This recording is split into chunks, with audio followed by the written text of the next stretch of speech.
Hello and welcome to another episode of the Beer Rep Chats With. Today I'm joined by Neil Walker, who is from SIBA, the Society of Independent Brewers and Associates.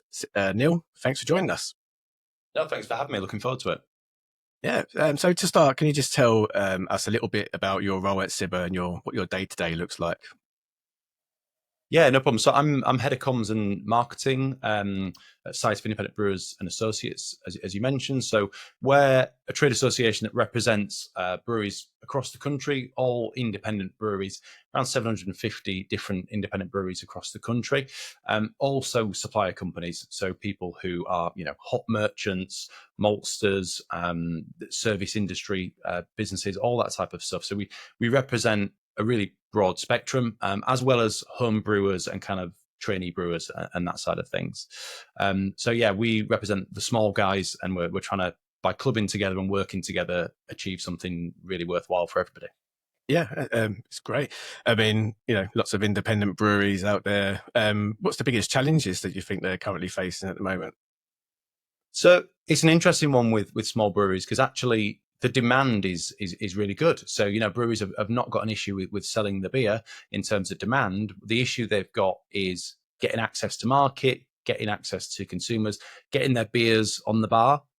So supply is not the issue. We've also seen kind of production volumes recover now to pre-COVID levels. So obviously during COVID, pubs close, lots of breweries are producing less beer. We've now seen that recover. So actually that kind of production volume's back up. And like I say, demand is really good. There's an increased demand for independent beers, for what some people might refer to as craft beers, which I'm sure we'll come on to in a bit. But it's access to market, and it's also profitability.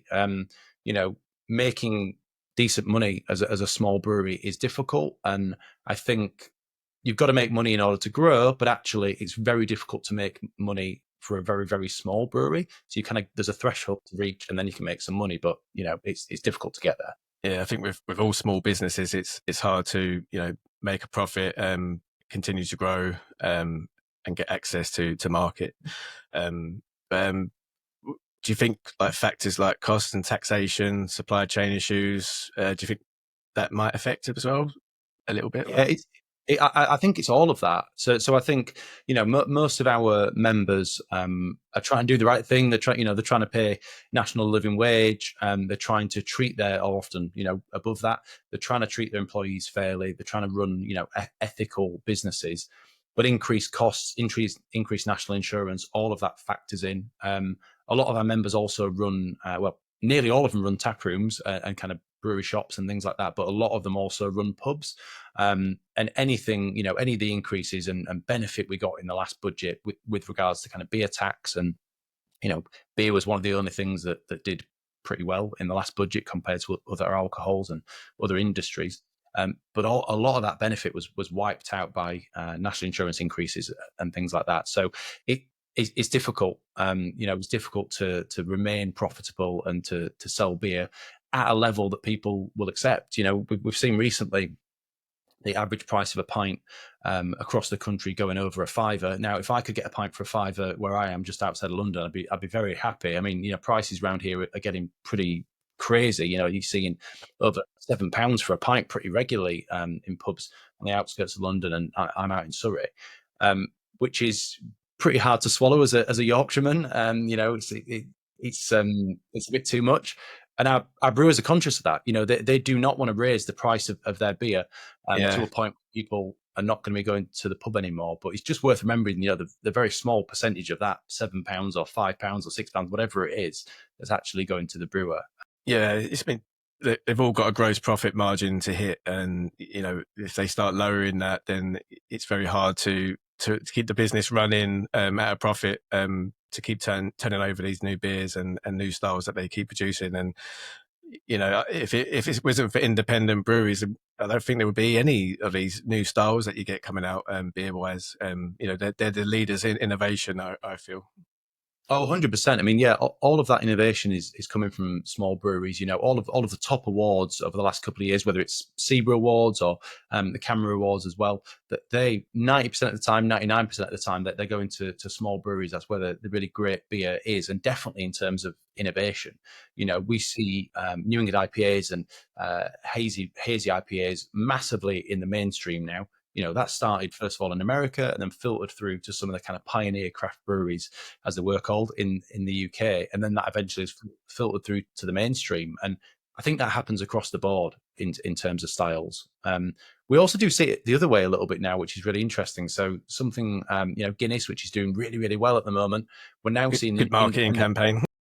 yeah, great marketing Spit the campaign, G. and yeah, exactly. Yeah, they're doing well, and they're importantly as well, kind of doing well with younger people. But we're now seeing loads of independent breweries really pushing in that area, so producing really great kind of nitro stouts. Yeah, I've seen a So lot of them through.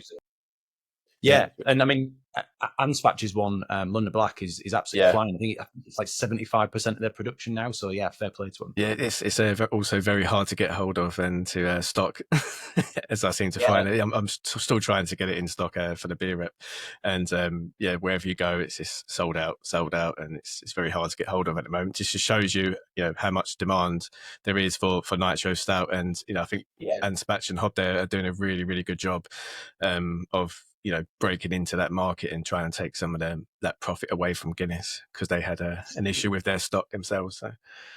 yeah, and we're seeing it actually. It's one of the fastest growing styles amongst our members. We've not released it yet as part of our beer report, but the survey this year shows it massive growth. So whereas a couple of years ago we were seeing that kind of small independent brewers like, right, we've got to do a lager, we've got to get a lager into our range. We're now seeing that with nitro stout. Brewers Yeah. are thinking, right, if we want a full offer, we need to have a kind of Guinness alternative. We need to have a really good, easy drinking nitro stout. So it's growing really fast amongst members, which is to say that wherever you are in the country, if you're stocking beer, you can probably find a local draft stout, a local nitro stout. Yeah, it'd be great. Let's challenge the globals, eh? Yeah, definitely. So, obviously, talking about that, have you seen consumer habits change over the last few years? And if so, has this affected independent breweries at all? Yeah, no, definitely, massively. I mean, there was a growth kind of pre-COVID, but actually, and I'm not going to say a positive outcome of COVID. That would be a bit crass. But one of the things we did find during COVID was that actually people kind of discovering the local businesses. Everyone's stuck in their house. Everyone's sick of going to the same supermarket down the road. So we lobbied government and managed to affect change on that, so that breweries could stay open as kind of part of the food chain. So breweries are allowed to stay open during COVID. Lots of them were doing local delivery, local drop services, things like that for the very first time. So actually, loads of people discovered their local brewery for the first time, didn't realize they were there, and they've stuck with them. And I think also it forced a lot of breweries that perhaps hadn't got round to setting up a web shop, or hadn't got round to bottling and canning and things like that, to do it, and Yeah. that's continued. So yeah, we've seen a really really big growth in kind of breweries building their kind of local consumer base and local community. Yeah, it changed a lot as well for, like, obviously, there's a lot of micro pubs around as well, and they kind of changed their habits as well, because obviously when they didn't obviously probably do takeaways, they were starting to do that, and deliver locally to their area. So people didn't people couldn't go into pubs, obviously. So the next best thing was to place an order, and then they would deliver it, and able to keep up drinking traditional independent breweries beer. During COVID, it was a good thing, and yeah, really helped push, I think, independent breweries more.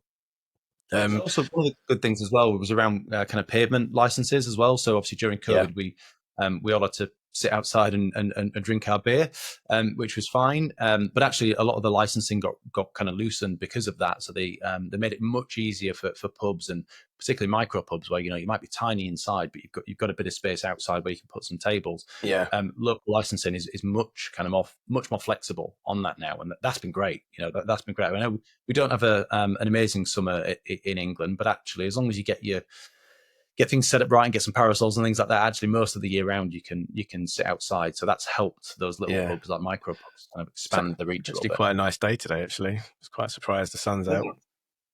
Yeah, it's sunny here as well. Yeah, whereabouts are you from? So I'm originally from East Yorkshire. So I'm originally from a little town called Goole, which is kind of on the way to Hull. Ripon is where SIBA's based up in North Yorkshire, but I'm down on the outskirts of London in Surrey. So there's myself and a couple of other colleagues that are down here where we're a pretty small team at SIBA. So we kind of have to spread ourselves across the country a little bit to be able to cover it.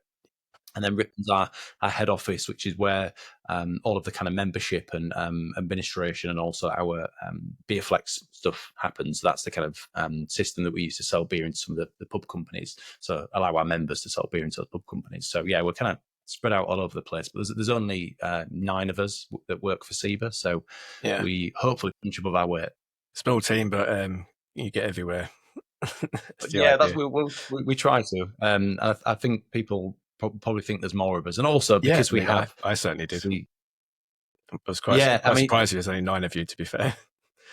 I know, and also, I mean, we're the kind of paid staff, but we also have a huge board of directors, and they're brewers from the region. So you have 3 elected directors from each of the 9 SIBA regions. So it might be northeast or Scotland or southwest or wherever, and those directors, have got their own businesses to run, but they put a massive amount of their time into helping SIBA, running local competitions, joining our board meeting to talk about the issues, drive SIBA forward. So yeah, massive shout out to those volunteer directors as well, because they're a huge part of what makes SIBA tick. Yeah, it's really good. So you're going to give us an overview of the Indie Beer campaign and why it was launched? Yeah, very, very happy to. So obviously SIBA's traditionally been a trade organisation. We still are a trade organisation, but our focus has really been on kind of industry. And the Indie Beer campaign is really our first foray into a true consumer-facing campaign. We've done some stuff in the past around independence, and we had a kind of previous independence seal, but it was really a bit more about the breweries, and it was a bit more kind of trade focus. Yeah, The Indie Beer campaign is really aimed at consumers. We, in development of this campaign, we looked at what really matters to consumers. What do they think of when they think independent? Obviously we are the Society of Independent Brewers and Associates, so independent is in the name. But we wanted to kind of check that actually is that something that resonates with people? Are people bothered? Do people think of independent as good? And we did some really good research through YouGov into what do people attribute to kind of independent businesses. And actually, the top answer on that was about 67% was run by real people. Other top answers were kind of trustworthy, handmade, high quality. We yeah, were like, wow, and they were the top 4 answers. So clearly, people are associating independent with good quality and handmade and local.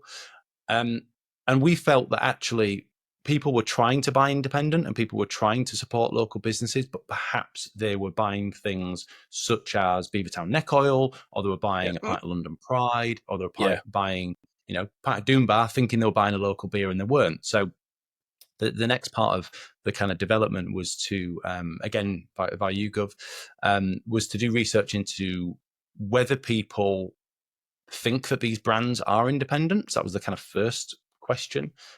We did that by showing them kind of 10 different beer brands. We had 5 which were pretty well known independent brands. So things that you might be able to get into a supermarket, such as Vocation or 5 Points, and we also had Fine Ales in there, those types of brands. And then we also had 5 previously independent brands which are now owned by global companies. So I'm sure your listeners would be able to name them, but things like Camden Hells and Beavertown and Doombar. And we asked people, right, okay, these are the 10 brands. Which of these do you think are independent? And by independent, and we really spelled it out, by independent, we mean not owned by global beer companies such as Heineken, Budweiser, AB InBev. And the top answer, 40% of people said Beavertown Neck Oil. So 40% of people think that Beavertown Neck Oil is independent, and they were choosing that above and before the genuinely independent brands. So yeah, clearly, people are confused, and the globals will kind of come back on this, and I've heard it in person. That we make no, we don't hide the fact that we own these brands. People know, but clearly they don't. So we kind of had a follow up question on that, and we said, okay, actually, the previous on the previous page, these 5 beers that we showed you, actually, they're now owned by global companies. Knowing that, do you think consumers are being misled? And 75% of people said, yes, consumers are being misled. And actually, if you look just at the beer drinkers that were surveyed, so you kind of filtered it to beer drinkers, it went up to 81%. So, Yeah, I mean, for it's a lot. us, that was, sorry, go on. It's a lot. It's a big percentage of people that are, feel that, that are being misled. Because when a global company like Heineken, AB InBev do take over an independent, they don't announce it. They don't say to the No. world, "Oh, we now own Camden Hills." They're not going to do that. So they continue to trade as if they're just still independent to everyone else. So Yeah, and it's, I mean, there might be kind of a press release that goes out to the beer trade, but that's it. And then who's paying attention to that? So consumers are definitely confused. I mean, that's what it showed to us. And a great example I frequently use is my local cricket club. I was there for a birthday party or something like that. Has 4 beers on the bar. Like I say, I'm just outside London in Surrey, and there's 4 beers on the bar. There's Asahi Super Dry, Pilsner Urquell, I think it was Meantime Pale Ale, and London Pride. Now, you're telling me that someone going into there getting a beer, somebody is not going to go, do you know what? I'm just outside London. I'm in Surrey, whatever. I'm at the cricket club. I'm going to support local. I'm going to get a pint of London Pride. I'm going to get a pint of Meantime, London Pale Ale. Absolutely, people are going to make that decision and yeah, not know that all of those brands are owned by Asahi in Japan. Now, it's not to say they're not good beers. They are all perfectly decent beers. But people are making that judgment. People are trying to spend their money with independents, and they're not. It's yeah. going to a global. I mean, the question is, are they buying them beers to support independent breweries, thinking that they are an independent brewery still, or are they buying them because they just like the beer and they've been drinking it when they was an independent brewery? That's the kind of question you have to, I guess, filter out, and find out if the consumer is actually wanting to buy an independent brewery beer or if they just buying it because they've been drinking it for X amount of years. Yeah, exactly. And you know what? There's a massive percentage of this is not about kind of like, big's bad, small's good.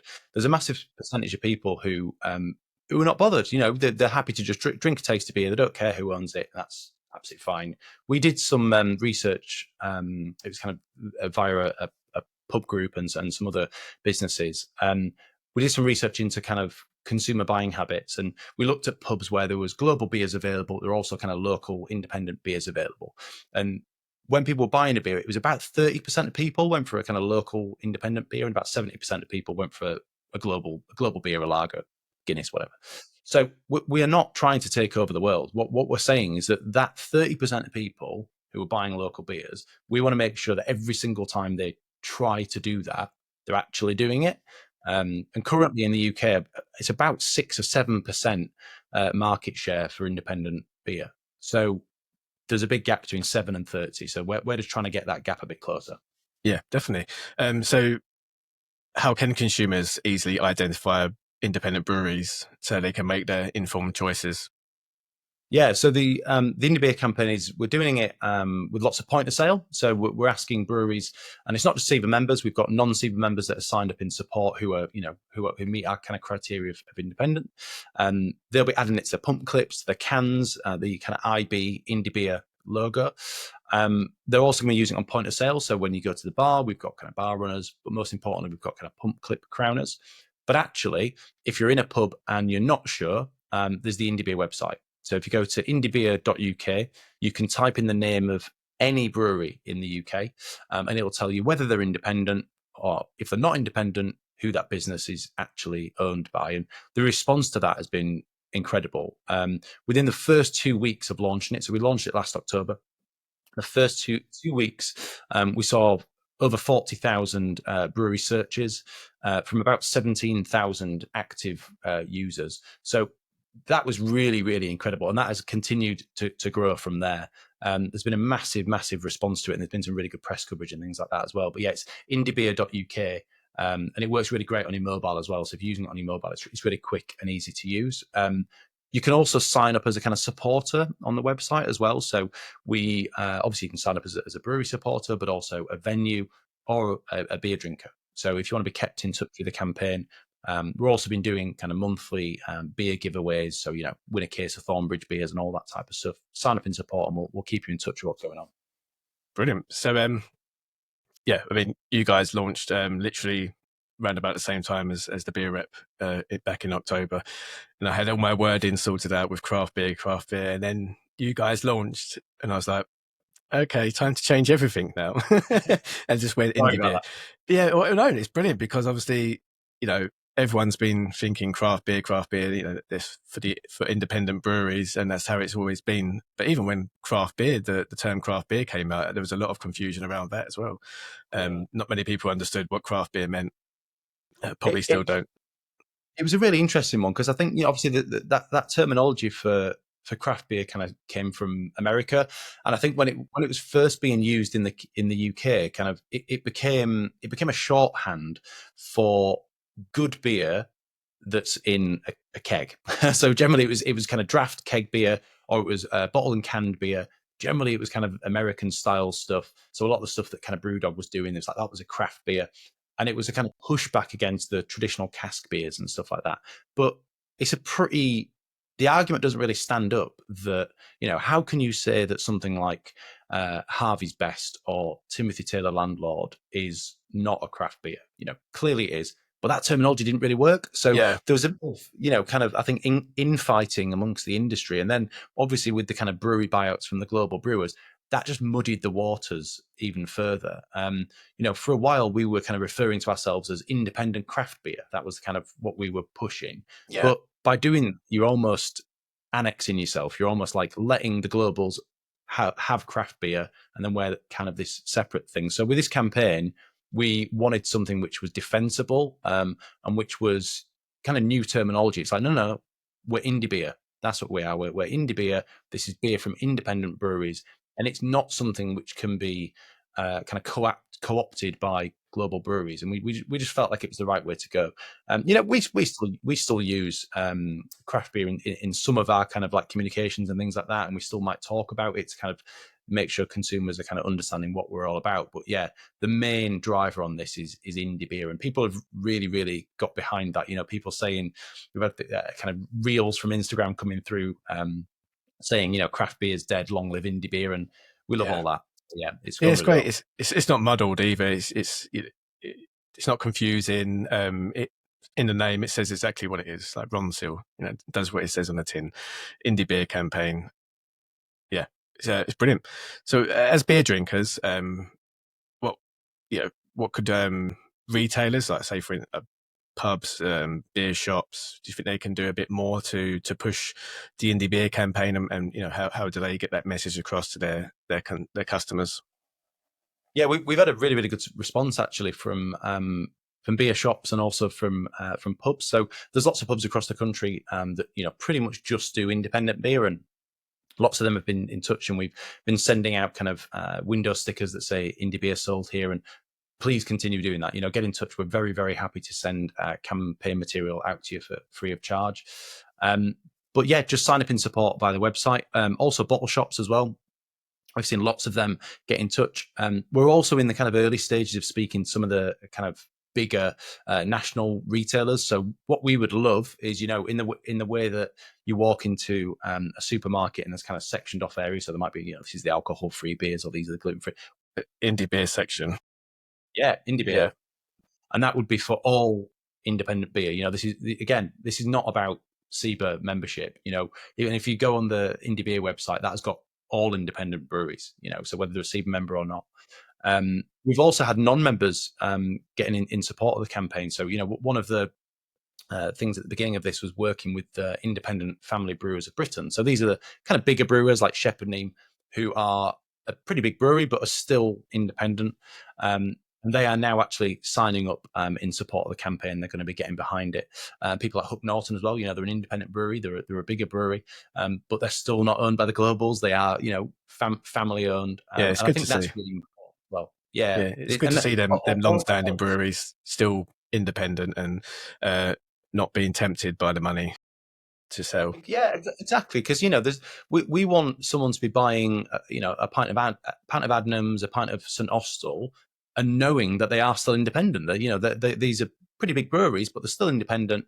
They're still run with the same kind of ethos and beliefs that we've got. And actually, we just named St. Austell our Brew of the Year. Georgina Young from St. Austell our Brew Yeah, of the Year at BeerX. So yeah. clearly, there's a massive love for those brands, and they do a lot for smaller independent breweries as well. So yeah, there's room for all of us. We're a lot closer to someone like St. Austell than we are to someone like Heineken. So let's push in the same direction, really. How have you monitored success for the indie beer campaign to date, and what do you hope to achieve in the next year or so? Yeah, so I mean, obviously, we've been monitoring the kind of number of signups and things like that, and also the press coverage. I think what's been interesting on this is we've really kind of reached outside of the beer bubble. We've managed to get into the kind of public conversation. So what was really great is, in the first couple of weeks when we launched the campaign, I'll talk about some more recent stuff in a second, but when we first launched the campaign, there was, the war in Gaza, the presidential election going on, and the Guardian did their editorial on the indie beer campaign. They kind of gave their take on the indie beer campaign, and the editorials in the Guardian are obviously about, what's in the public conversation. What are people, showing my age now, but what are people talking about around the water cooler? Um, and they were talking about the indie beer campaign, and they said with a raised glass in hand, so does this newspaper get behind the campaign. That's been really fantastic, and actually, my chief executive, Andy, he was saying in a couple of weeks when we launched the campaign, he was in the doctor's office, or we're waiting for a train or something like that, and got chatting to a lady next to him about what they did, and she said, "Oh, are you something to do with this indie beer campaign I've heard about?" You know, and that has happened a lot. We've really reached outside of the bubble, and we've been speaking to pubs where customers have been coming in and saying, "What indie beers have you got on?" Or saying, "Have you got any craft beers?" "Oh, it's not craft beer anymore, is it? It's indie beer." So for me, almost that anecdotal stuff has been the biggest success. We've had a habit in the beer industry in the past of kind of just being a little bit insular, perhaps just kind of trying to talk to the industry or talk to the beer geeks or whatever that just are really, really into it. We want to reach out to normal beer drinkers, who might one day have a pint of Madrid, the next day have a pint of London Pride, and say to them, "Well, look, actually, when you're going for this, why don't you try one of these? Why don't you try a genuine local beer?" Or if someone likes a pint of neck oil, are they buying it because they think it's independent? And if they are, then you should Yeah, try this. But yeah, the response has been brilliant. There's over 400 breweries now kind of actively signed up in support of the campaign. Hundreds of venues, and that consumer database is growing by the hundreds pretty regularly as well. So yeah, it's slow increments, but it's growing massively. We're also this year launching Indie Beer Week as well, which is on the 11th to the 20th of April. So that's going to be kind of a week with 2 weekends either side, and that's going to be a string of events across the country. And there's been already some fantastic stuff organised as part of that. We're doing some stuff with the Maltings Fest down at the Southwest. That's going to be kind of the official launch of Indie Beer Week. But we're also working with Nottingham Castle Fest, which is just slightly before. Attic Brewery in Birmingham, they're doing a fantastic kind of beer trail where you collect badges along the way and then get a kind of prize at the end. And that's something which is happening across the country. So whether you're an independent brewery or you're a venue that sells independent beer, or a pub or a tap room or a bottle shop, whatever, you can get involved in that campaign. You can submit your event via the website and we'll promote it for you. It's about us all coming together to kind of push in the same direction. And there's plenty of room for all those businesses to get involved in the campaign. So yeah, it's going really well, and we just want to continue kind of keep up the pace, really. yeah, brilliant. Any plans for an indie beer festival in the future, Well, maybe? funny enough, I mean, our I suppose they would kind of take credit as being the first, but actually, our Scotland festival that we already run is Indie Beer Scotland. So that was something which we developed a couple of years ago. It's now in its fourth year. So actually, that festival kind of predates the campaign itself. But actually, a lot of our members are looking at that and saying, well, we've got the Indie Beer campaign, we've got Indie Beer Scotland. SIBA's awards itself are actually, so our beer awards. They're actually going to be the Indie Beer Awards from this year. So starting as of the Southwest competition, they will be the Indie Beer Awards.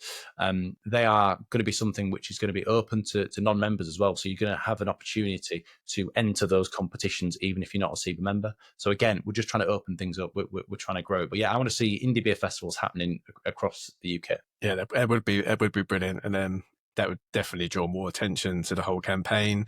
Exactly what people are going to festival wise, that all the beers that will be there will be independent breweries, local and across the country. So yeah, that would Yeah. be really good.